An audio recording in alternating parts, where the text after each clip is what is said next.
Hello everyone, JEE Main PYQ question series के इस video में आपका स्वागत है। इसमें दिया हुआ है 3 blocks A B and C are pulled on horizontal smooth surface. देखो पहला बात की यहाँ पे दिया है सरफेस जो है वह स्मूथ है, यानी यहाँ पे जो फ्रिक्शन होगा वह 0 हो गया। ठीक है, surface by a force of 80 newton as shown in the figure. The tension T1 and T2 in the string are respectively. तो अपने को T1 और T2 बताना है।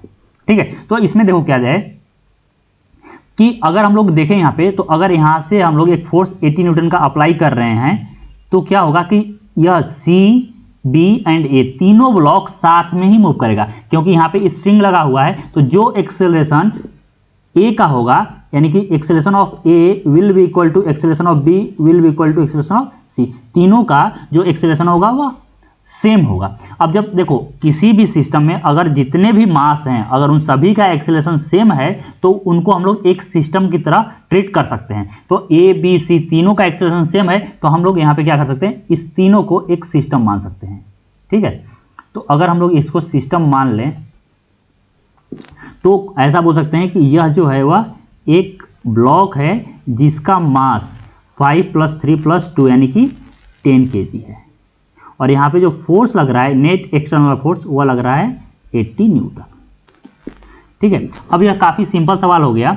यहाँ पे हम लोग सेकेंड लॉ ऑफ मोशन से हम लोग सॉल्व कर सकते हैं इसे, of motion.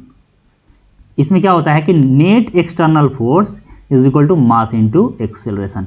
Net external force यहाँ पे 80 है, मास है 10 kg और एक्सेलरेशन a।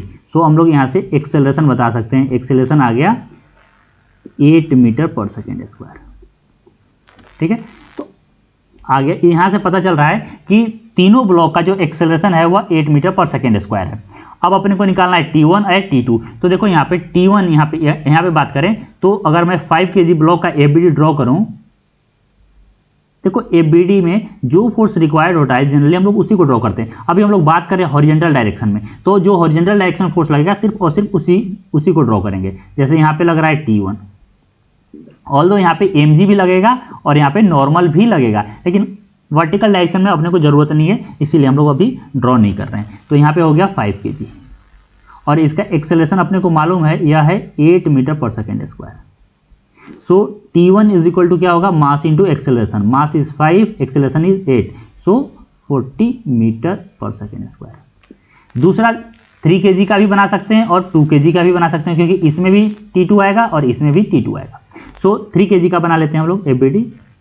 जब 3 kg में देखो, ठीक है, तो इधर होगा T1 और इधर होगा T2।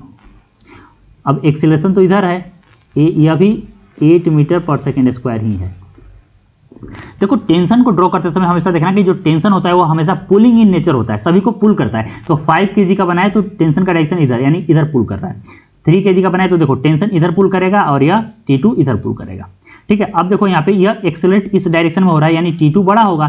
सो यहाँ से हम लोग लिख सकते हैं T2 - T1 is equal to mass into acceleration, क्योंकि हम लोग पढ़े हैं net external force is equal to mass into acceleration. तो net external force T2 - T1 हो गया और मास है 3 और एक्सेलरेशन है 8।